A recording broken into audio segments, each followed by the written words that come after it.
Hey everyone, welcome to the Single Player Experience Podcast, the premier podcast for single player gamers to find out about good single player games to play and, deep dive into all things basically single player. So in this episode, we're doing Indie Week all week long. And in this episode, I wanted to bring on an expert to talk all things about the best indie game so far in 2023. And I thought, who better to do that with than the fabulous people over at the Indie Hive, because they do extraordinary work. So I grabbed one of the best people available for the job, and that's Rachael Brearton, and she is here today to talk all things about indies. Before we begin, though, Rachel, how you doing? Yeah, I'm pretty good, thank you. Thanks for the high praise and the introduction. Y'all do fantastic work over there in the Indie Hive, but for the people who don't know about Indie Hive, can you tell them a little bit about it and yourself? Yeah, I'm Rachel. I've been running Indie Hive since 2019. We're primarily a indie game review website. We do very occasional editorials and cover a AAA game once in a blue moon. But yeah, pretty much all about the indies. That's fantastic. That is fantastic. So how long have you been covering indie games? Probably for about a year before I started Indie Hive. I was writing for a different publication that unfortunately shut down, and just decided to start my own thing. It was originally three of us that started it, me, David, and Katie. And Katie realized she couldn't commit to it pretty soon, but she was a huge help getting everything set up in the first instance. David's had to take a bit of a step back because of work commitments, but he still writes the occasional review for us as well and helps me out when I get stuck on the maintaining the website. I love that. I love that. It takes a team sometimes. So It surely does. It really does. Rachel, it is Indie Week here on the Single Player Experience podcast. And that brings me to a question here. And that is, this year's been really big, a really big year for AAA games. Like it feels like we have a game of the year contender almost every week at this point. And to me, it seems like indie games have sadly been overshadowed more than usual. Do you feel like this is the case, or is it just me? Well, I'm trying to think of some big AAA games from this year, and all I'm coming up with is Hogwarts Legacy and That's a good one. Legends of Zelda, Tears of the Kingdom. And Yeah. That's all that's kind of been on my radar because I don't have a lot of time for AAA games myself. I prefer shorter standalone experiences, which I think is probably why I tend to gravitate towards indie titles. Yeah, I can completely understand that. Though it seems like some of the ones I was mentioning were Diablo. Diablo did gangbusters. Final Fantasy 16, which has come out semi recently, and it is taking the world by storm. We had, like you said, Tears of the Kingdom and Hogwarts Legacy at the Hogwarts Legacy towards the beginning of the year. Hi-Fi Rush was another one that kind of like was on everyone's radar for a little bit. Let's see, here's some other ones. I'm sort of blank. Oh, Street Fighter 6 was another one that kind of was in the game of the year discussion for a little bit. There's been quite a few, so I want to talk about the indie landscape. How do you feel like this year has been for indies as a whole? Maybe a little bit quiet, but I've found some really great games, especially narrative titles and point and clicks and things. Oh yeah, that's right up my radar. Yeah. So I mean, I do. Oh, go ahead. I was just gonna say, I mean, I get a lot of sort of press emails, and I'm obviously scouring social media and follow sort of indie game developers and stuff. So I do try and keep stuff popping up on my radar as much as possible. That is amazing. So we're at the midway point of the year. What are the indie games that really stood out to you this year? Oh, I've got a few. From the start of the year, Children of Silent Town. Oh, can you tell people about it? Yeah, it's a fantastic little adventure game, and it's about this town where you can't be loud or break the rules or you're going to go missing. And the town just kind of accepts that this is how things are, apart from one little girl who decides she wants to investigate. It's got a really cute art style, which kind of belies the sinister undertones of the game. Like, it's all sort of cutesy, but it's definitely got a creepy vibe as well. Some really good puzzles and this sort of unique singing mechanic where you could chat to somebody and you won't get a very helpful response or the response you need, and then you can sing to them and it will change their mood, and then they might say something else to you. Oh, that sounds pretty cool. Yeah. Is this 2D or 3D? 2D. Okay. That sounds really nice. It's I mean, it's not without its flaws. The music gets a little bit repetitive, and if you want to see all of the endings, like, the replay is quite demanding. There's no sort of chapter select after you've finished or sort of manual saves, but it's a really great game. It offers a lot. It probably appeal to quite a wide range of players. What genre is this one? Ooh, what would you class that as? Is this a point and click adventure, or is this more like a RPG? More like a point and click. Okay, gotcha. And this is for I figure you're a PC gamer, so you probably reviewed this on PC. Is this for other platforms as well? Yeah, I'm pretty sure it's on a few different platforms, but I can't remember what they are off the top of my head. Oh, I have it pulled up right here. It's PC, Xbox Series X and X, PS5 and Switch. Yeah. Oh, that's great. I always include that information in my reviews, but it doesn't stick in my brain. I understand completely. This seems fantastic. Its developers Elf Games, and looks like it came out in January 11th of 2023. This is a fantastic looking game. Yeah, the art style is really distinct. It really is one of the things that drew me to it in the first instance. Oh, it really is. So how long did your playthrough take? Of that one, let me have a quick look. Oh, I spent 11 hours playing that. Okay, so not too long. That's a good time. I mean, I'm typically slower than average when I play games, so you could probably finish it a bit quicker than that. But that's not bad. That's not bad runtime at all, though. So, Children of Silent Town. I love this. Absolutely love this. It's kind of got a really like a spooky vibe to it, and it looks like it has some really cool puzzles there. I definitely am going to put this on my radar. It's worth wish listing for sure. Oh, for sure. So, what's the next one that's really stood out to you this year? Hello, Good Boy, which is, I think, came out fairly recently. When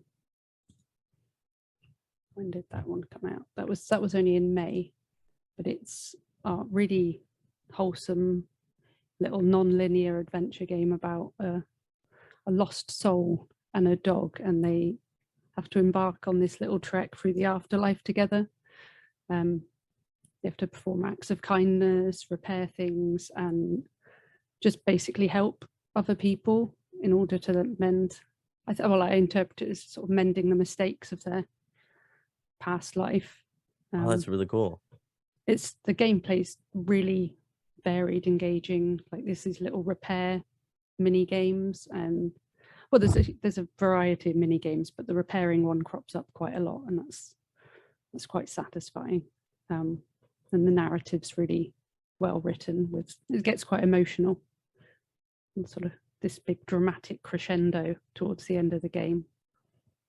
That is really sweet. And this is I'm looking at the trailer right here. It's kind of got a wholesome vibe to it. I love that. Yeah, definitely. It's quite uplifting for the most part. And it's got a heap of replayability. You can't see all of it in one playthrough. Oh, that's sweet. So this one is available for PC, it looks like, on PC and Switch. Yeah. Oh, that's nice. And I take it you reviewed this one for PC, right? Yeah, it's always PC. Always PC. I love it. I love it. So, hello, good boy. It's really cute. I love the dog aesthetic, and this one seems like it's got a fair bit of puzzles in this as well, right? Yeah, along with a bit of sort of exploration and sort of chatting to people and stuff. How long did it take you to play through this one? Do you know? Yep, I got Steam open. I can have a little look. 5 hours. Oh, that's not bad at all. That's But really I haven't seen all of it. I haven't done a second playthrough yet, which I'm definitely going to do. There's basically these 4 doors that you can go through and explore these different worlds, but you have sort of finite resources to open the doors, so you can only see 2 per playthrough. Oh, okay. So it's got a replayability factor to it. I love that. Yeah. I love that. That seems really cool. So, what's another one that's been high on your radar this year? Really short little game, sort of an hour to an hour and a half long. Midnight Scenes from the Woods by Octavie Navarro, if I'm pronouncing that right. It's there's a series of 4 games that have been released sporadically, and they're all standalone stories, but they sort of fit the same themes and they've got the same art style and stuff. So they're So it's kind of like an anthology. Yeah, I mean they're better enjoyed as a collection, but they can definitely just play one of them and still get something out of it. It's not like the stories are connected as such. It's like a little sort of horror game. This one's set in a mental health center, and it's about some disturbing incidents that start to occur after a new patient arrives. Ooh, that's interesting. It's got like retro pixel art visuals and some really clever sound designs. Like the sound effects and the music really fit the game and make it feel a lot more like really eerie. I gotta ask you about this one. I'm a chicken when it comes to like horror centric games. Is this one super scary? No, it's just like a sort of vague horror film to the narrative. There's no jump scares or enemies or anything. It's okay. And each episode take you a lot of time to complete? They get longer as they progress. Like the first game is maybe sort of 20 to 30 minutes. And then the last one is nearly an hour and a half, maybe. So they get progressively longer as you go through the series. Oh, okay. It looks like this is on Steam and itch.io. Yep. Okay. These seem really cool. And is this a point and click exploration puzzle game? There's like a few puzzles. There's like it's a nice amount of interactivity, but it's not a major part of the game. Okay. So, that's really cool. Yeah, they're about as casual as horror games come. So. I love that. That sounds right up my alley. Like I was telling you, I'm a chicken when it comes to horror games, so I need something a little more casual. So there's 4 of them total, and this is really cool. I love the concept of them each episode kind of being its own thing, but like collectively you kind of get a better holistic picture of what's going on here. Yeah, it's I really enjoyed playing them as a series, but as I said, if you just want to dip your toes into one of them, you're not going to miss out. Oh, that's amazing. That's amazing. So what is do you have any other games that kind of stood out to you so far this year?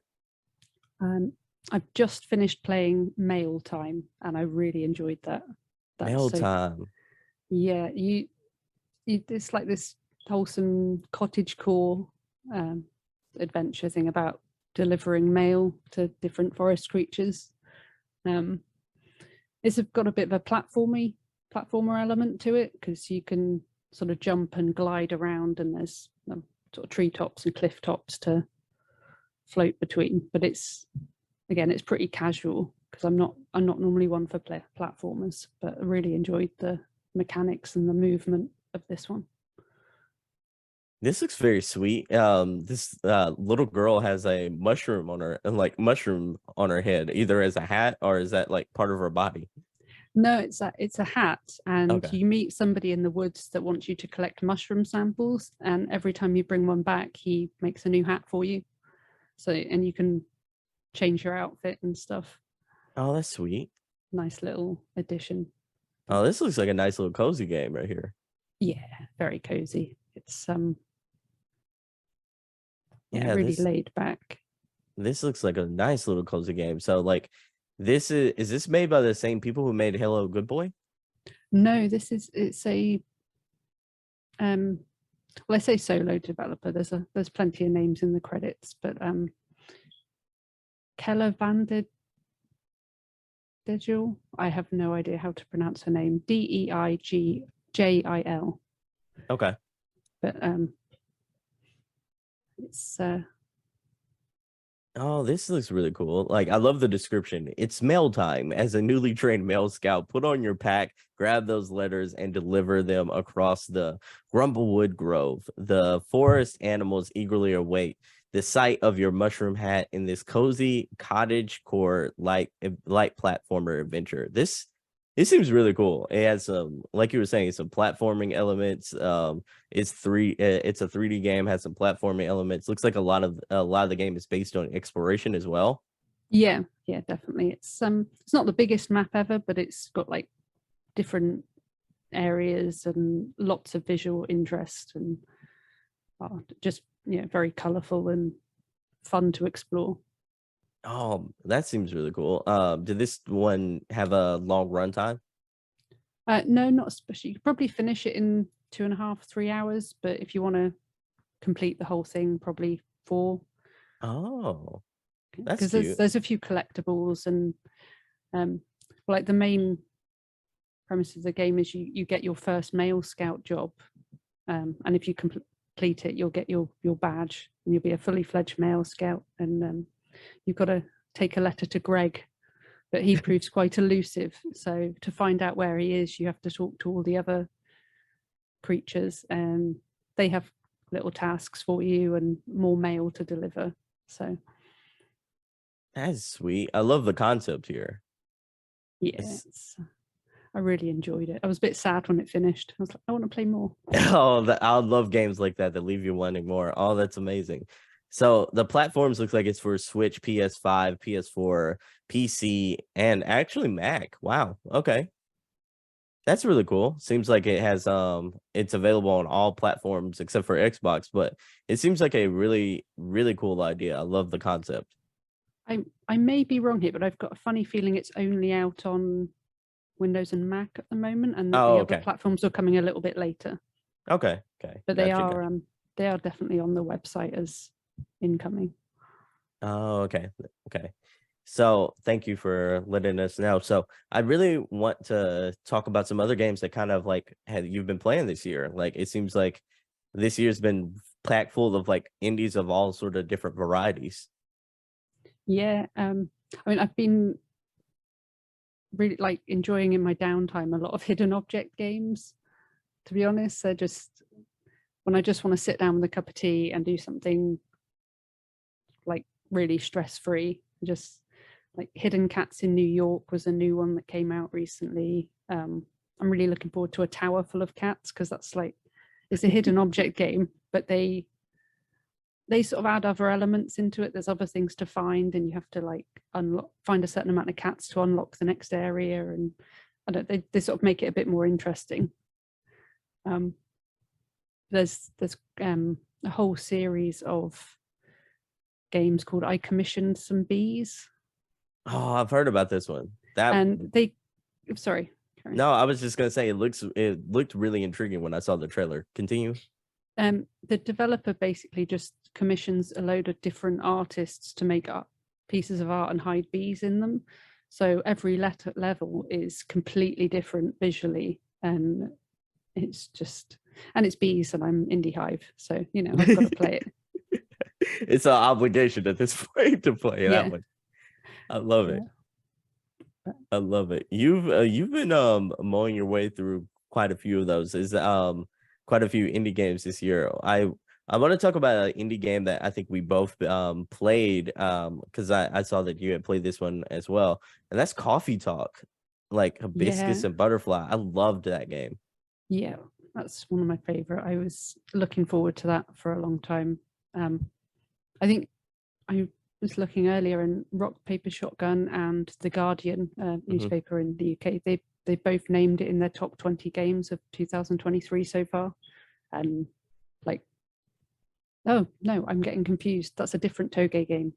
That's a Space for the Unbound. Space for the Unbound is really good as well. Yeah, talk about Really that one good. in a minute. Yeah.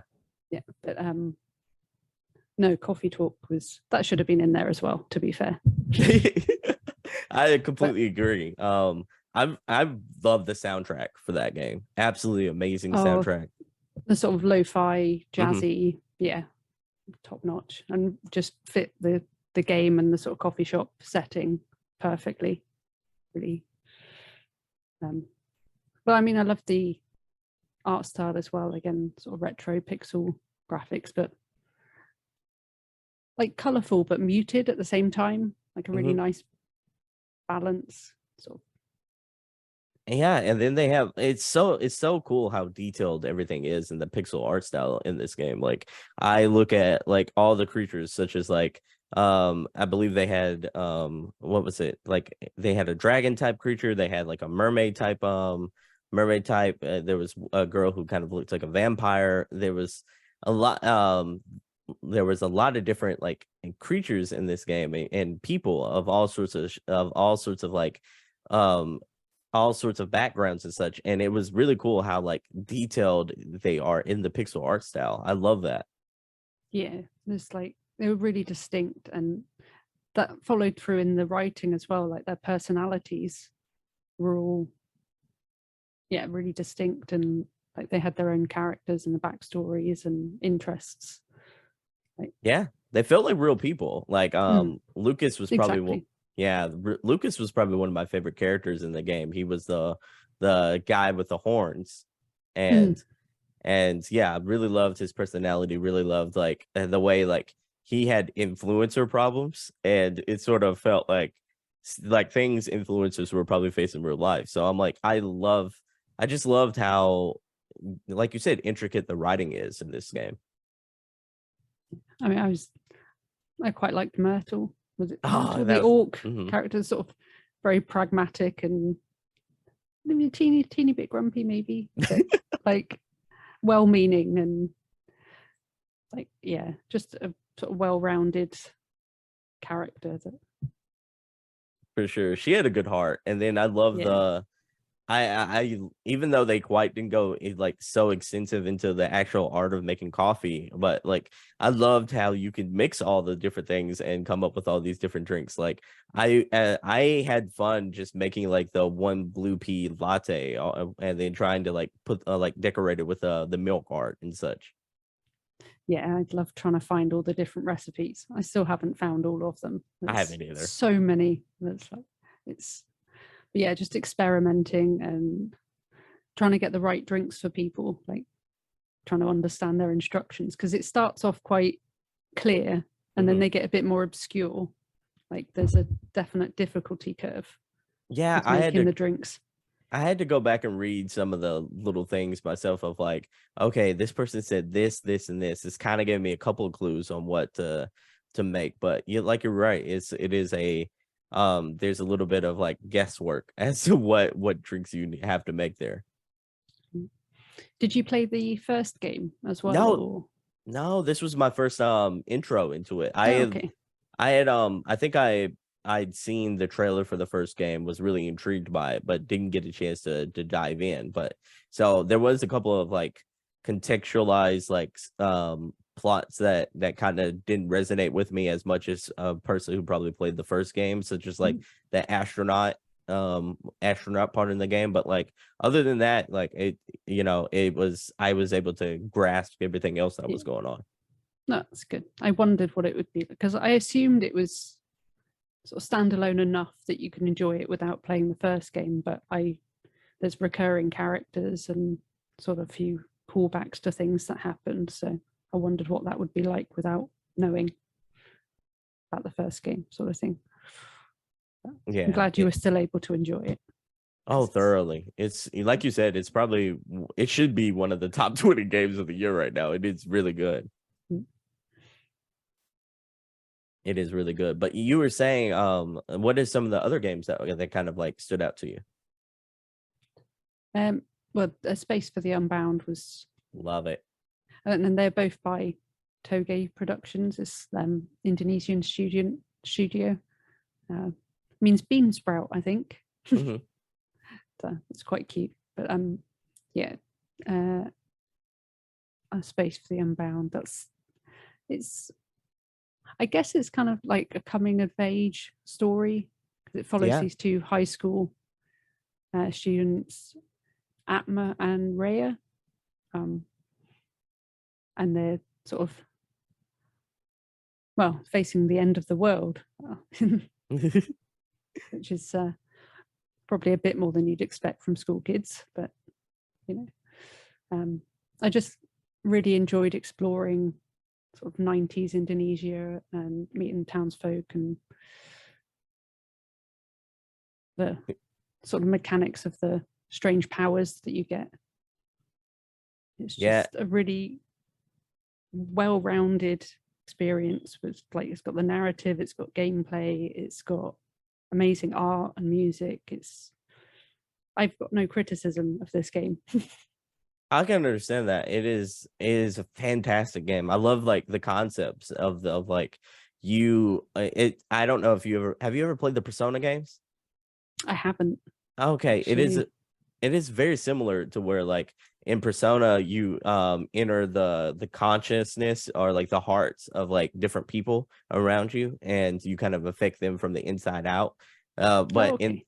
in that game you kind of have to complete like a generalized almost what they call palaces. It's almost like you basically are going in and basically remapping the dungeon by beating like the enemies in the dungeon and then finally beating the final boss, which is like the person you're infiltrating, and you're trying to change their heart by also beating that final boss. In this game it wasn't quite like that. It's more almost, it's not quite a puzzle game per se, but like it is you do kind of have to figure out like how to kind of bring different items in and how those items affect like the different the person you're infiltrating in a different way, such as like helping them escape from something or like helping them or maybe like using an item to like further your goal either in their subconscious or in real life. So it does have some similarities there, but like I loved The Space for the Unbound, the writing, I loved the fact that the representation aspect, because we don't normally get like Indonesian themed games,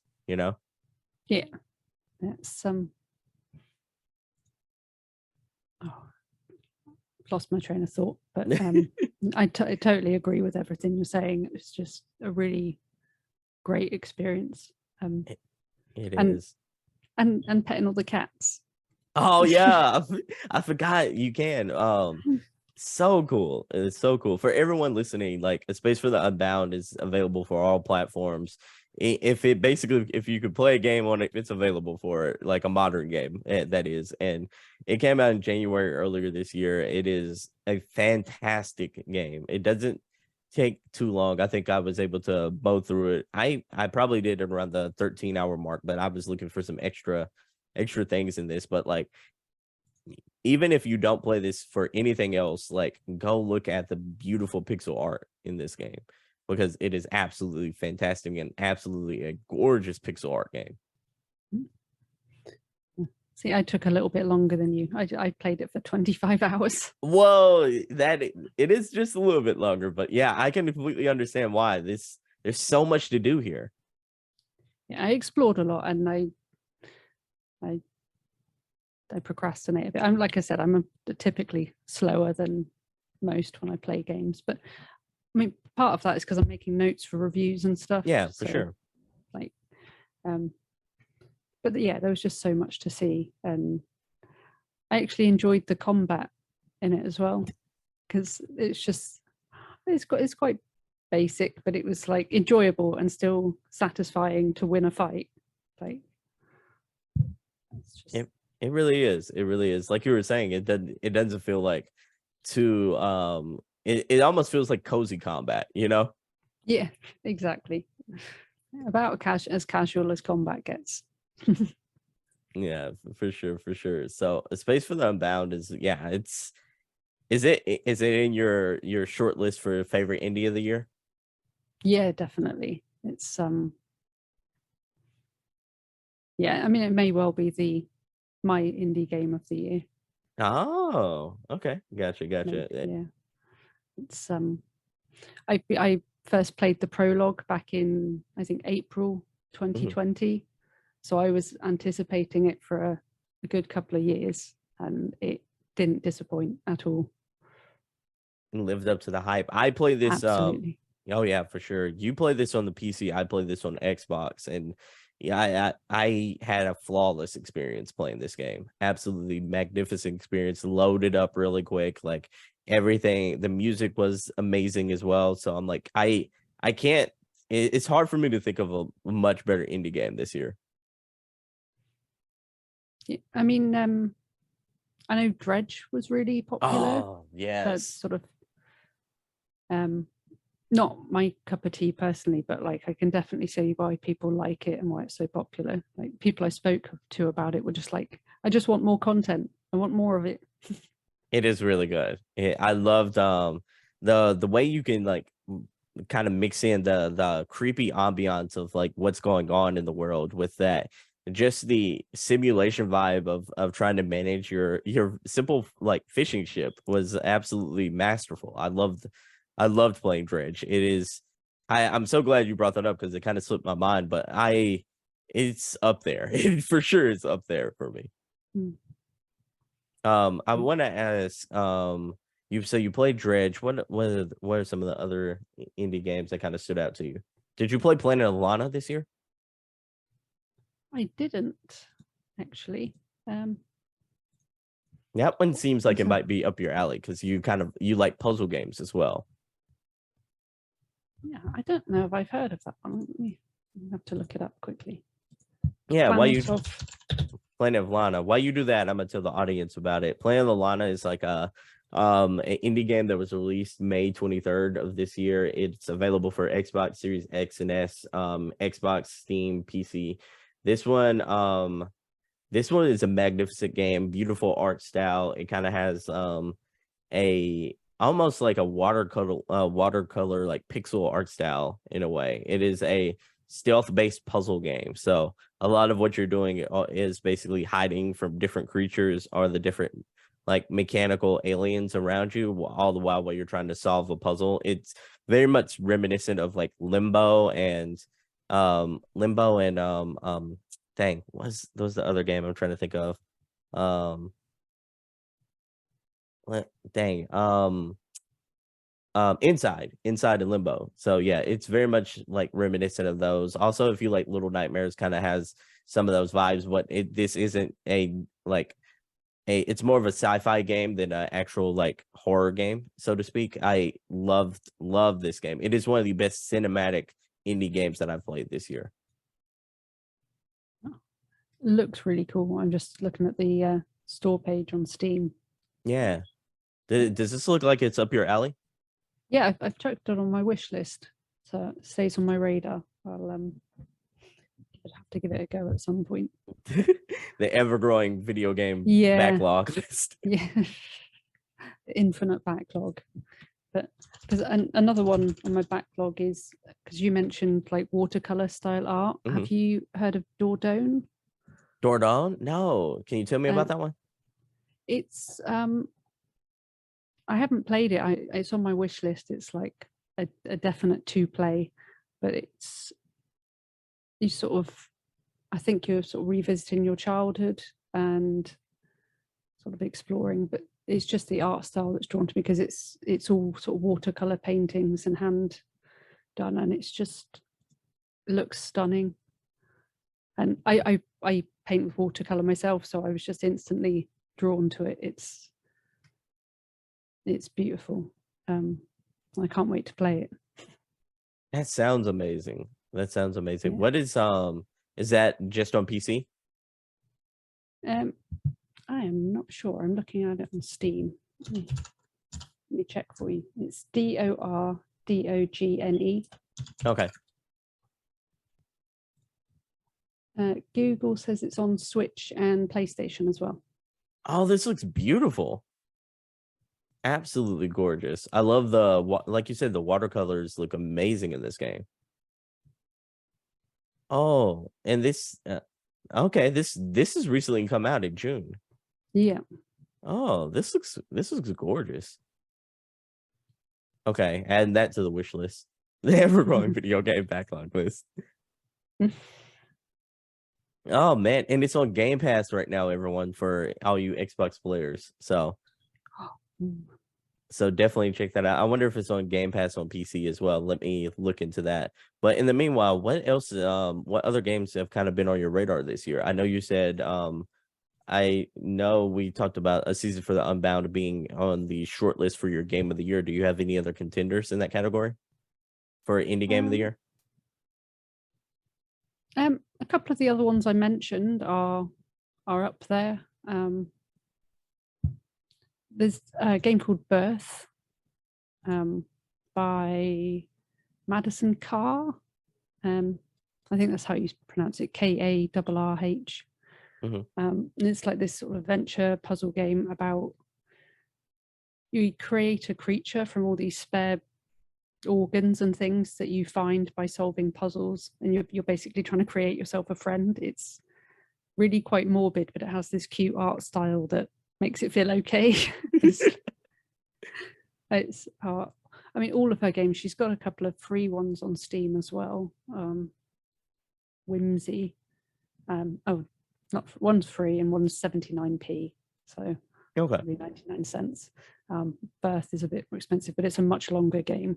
So Whimsy, Landlord of the Woods, and Birth. But Birth came out this year, and it was a just real pleasure to play. That sounds amazing. And how long did that one take you to mow through? I've got about 5.5 hours played on Steam. Oh, that's not bad at all. I might have played it a second time. Yeah. So a really short experience then. Yeah, but it didn't need to be any longer. I mean, it did what it set out to do in the time it had, and yeah, I don't feel like it was cut short or like lacking anything. And it's a solo developer, so it's a lot of work that's gone into it, and all the artwork and stuff. Oh, I love smaller experiences. I'm like, sometimes all you need to do is just do what you set out to do and get in and get out. Like, I think I sometimes like the most meaningful experiences in games are the smaller experiences. I think you and I last time we were on the show talked about like Yaya, like the indie game A Walk with Yaya last time, and that's a 1 hour experience, sometimes probably even two if you take your time with it, and it's the shortest experience possible, but like it is such a masterfully like told story, and like the way the mini games like are crafted into or woven into the story that's being told right there, like it didn't need to be any longer. It did what it set out to do. No, that was it was like relatable and emotive, and just like you said, did what it needed to in that hour, 2 hours. And I need to play that one again. It's really good. It's really good. Yeah. I didn't prepare this question beforehand, but like knowing you, and as far as like you seem to review a lot of cat centric games. What has been your favorite cat centric game that you played lately? Ooh, sorry to catch you off guard though. It's quite all right. I like the I have really been enjoying the hidden object games. As sad as that sounds. The ones by DevCats in particular, which is the building full of cats, a castle full of cats, and later this year, I hope, a tower full of cats. because like I said, they just do something a bit different with the hidden object game, make it a bit more interesting. Other than that, Cats in Time I had a huge amount of fun playing that. You've got these sort of colourful dioramas with cats hidden in them, and you have to solve little puzzles to open stuff up and get cats. It kind of reminded me a bit of the Room games. Oh, really? But cute, and just finding cats instead of sort of progressing a narrative. Oh, that sounds cute. That sounds cute. And yeah, that really sounds really cool.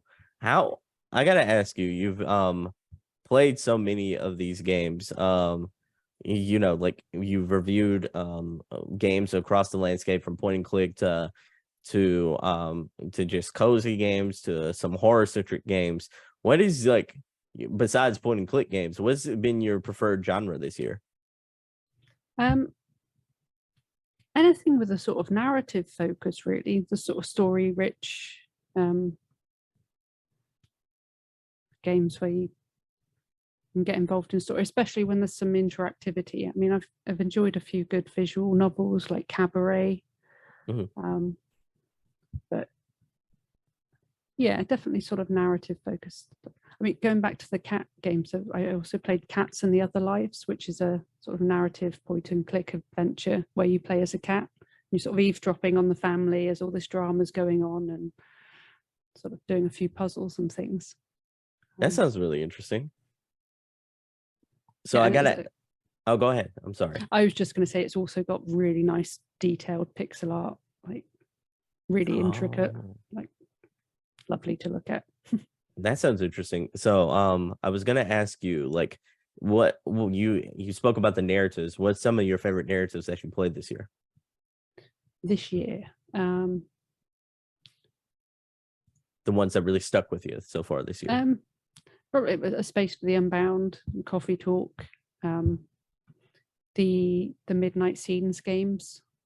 They were really, and again, Birth, just because that sort of, it's got quite a emotional, meaningful undertone to the creepiness. Like you there's a reason why you're constructing a friend from random organs and bones that you're finding. It's sort of about loneliness and yeah, really interesting. I love that.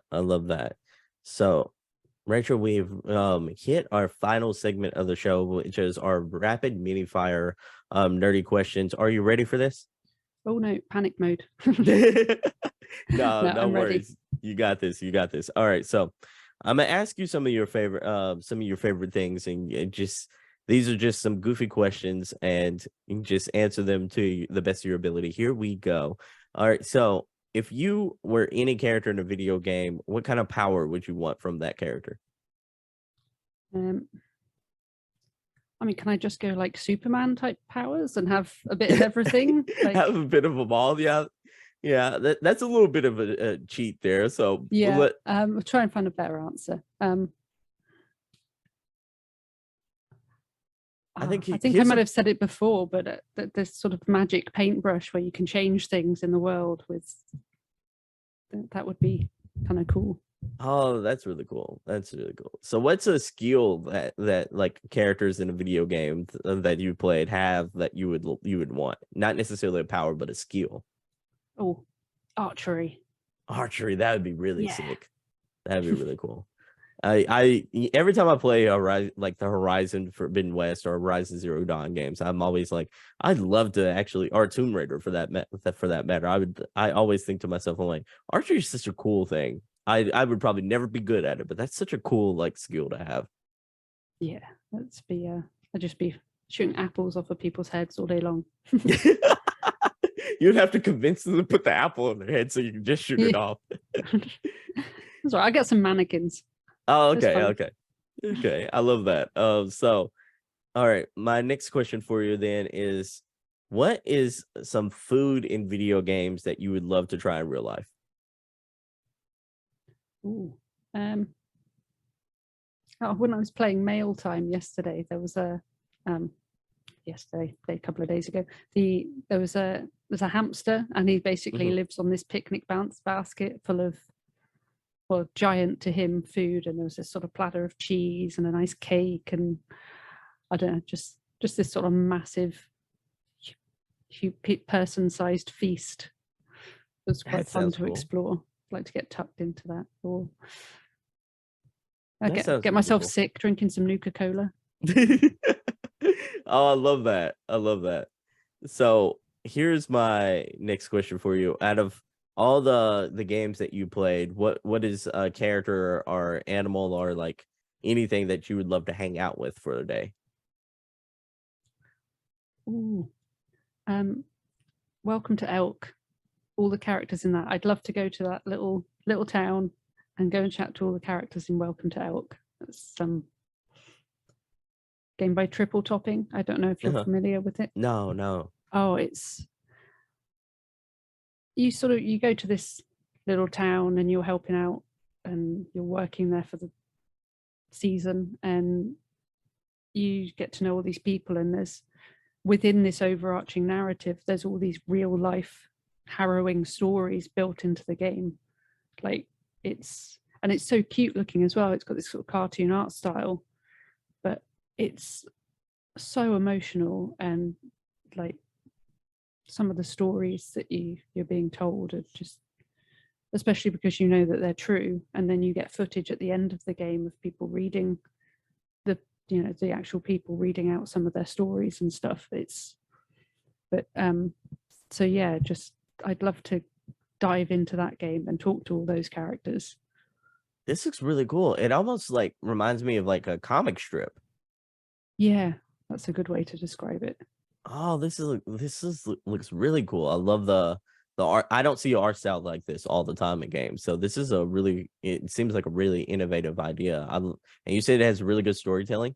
Yes. Yeah, excellent. It's yeah, definitely the highlight of the game. The art is primarily by someone called Murray Summerwolf, I believe. Just throwing that out. Oh, okay. This looks really cool. Like developer Triple Topping. I'm definitely going to check this one out.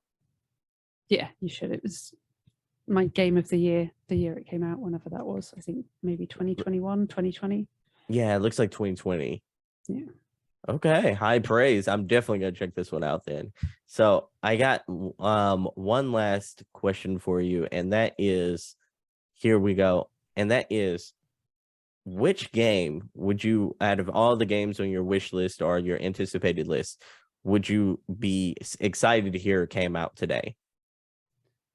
Ooh, that's a tough one. I want them all.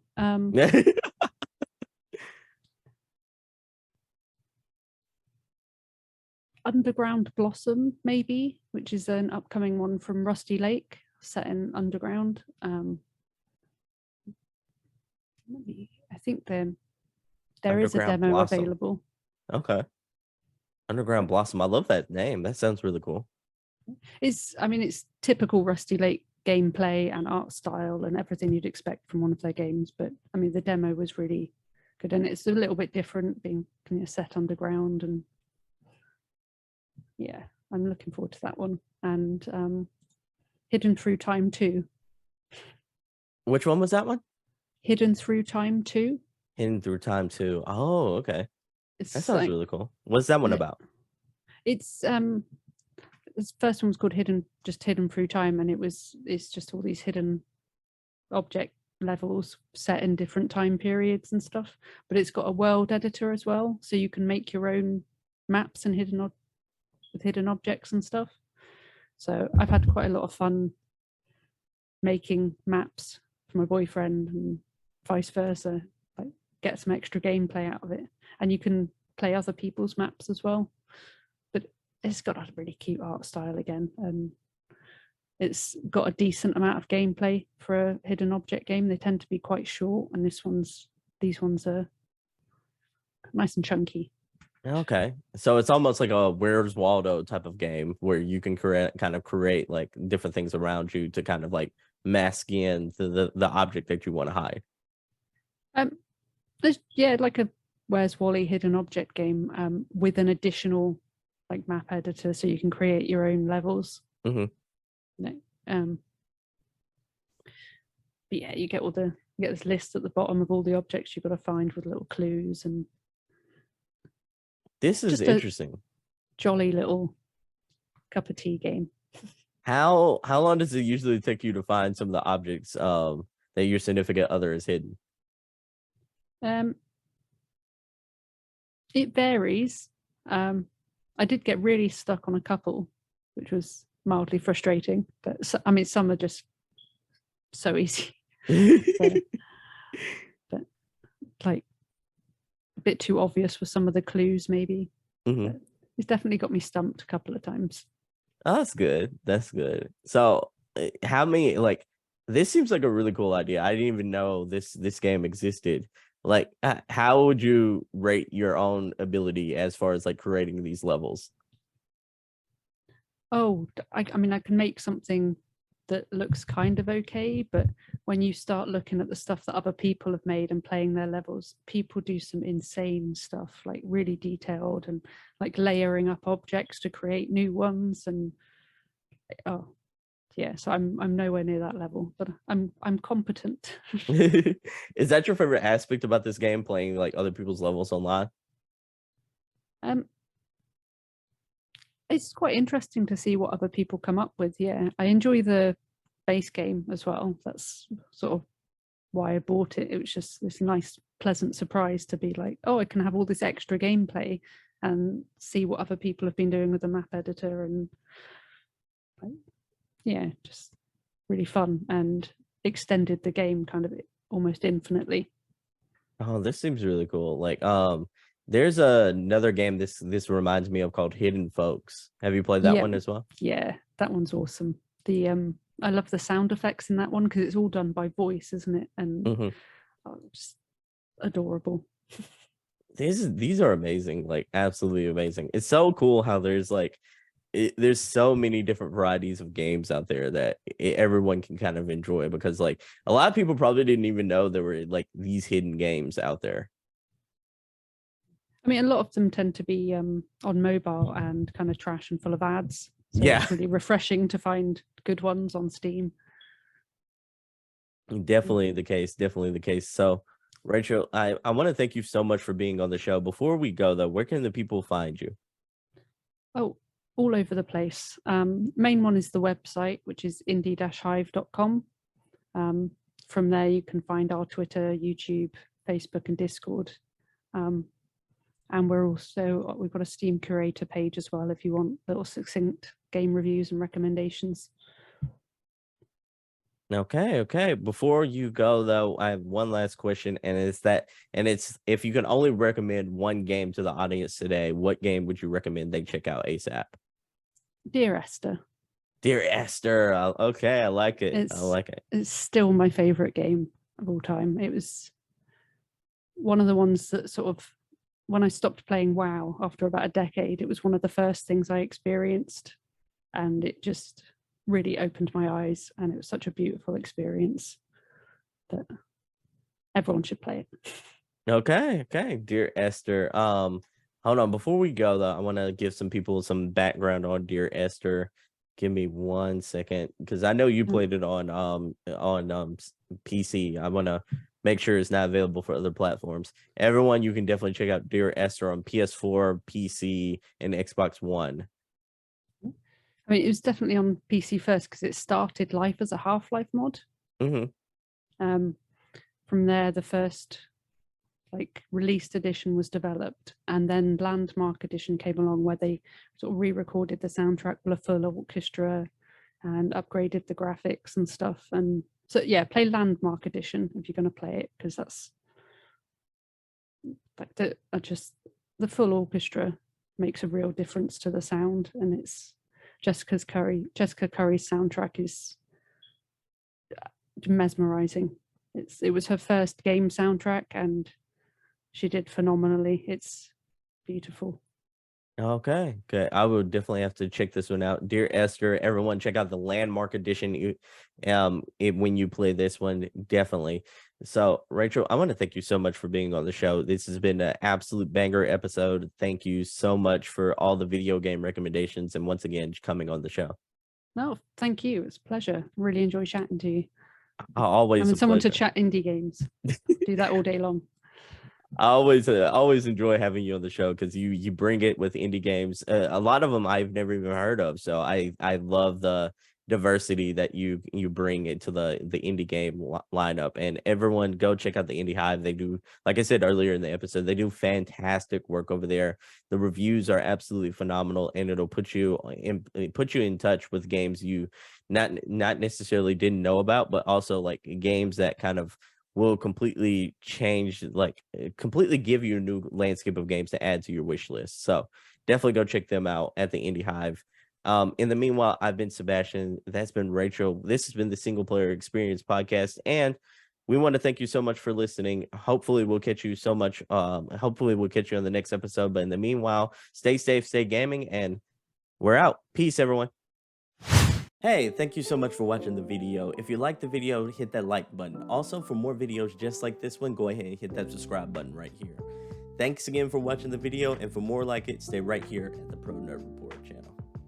So that's a wrap for today's episode. Thank you so much for watching the video. If you liked the video, don't forget to hit that like button. Also, hit the subscribe button for more videos just like this one. I also want to let you know about the Single Player Experience Discord server. It's a perfect place for single player gamers to talk about the good single player games that they've been playing lately and to get video game recommendations. Think of it kind of like a book club for single player gamers. The link to join will be in the description. Once you're in, feel free to share your video game backlog list, talk about the good single player games you've been playing, or give your feedback on the show. If you have a game you think it should be recommended and should be reviewed, let me know about it right there. Before we go, I just want to thank you once again for listening to today's episode. Stay safe, stay gaming, and I hope to catch you in the next one. Peace.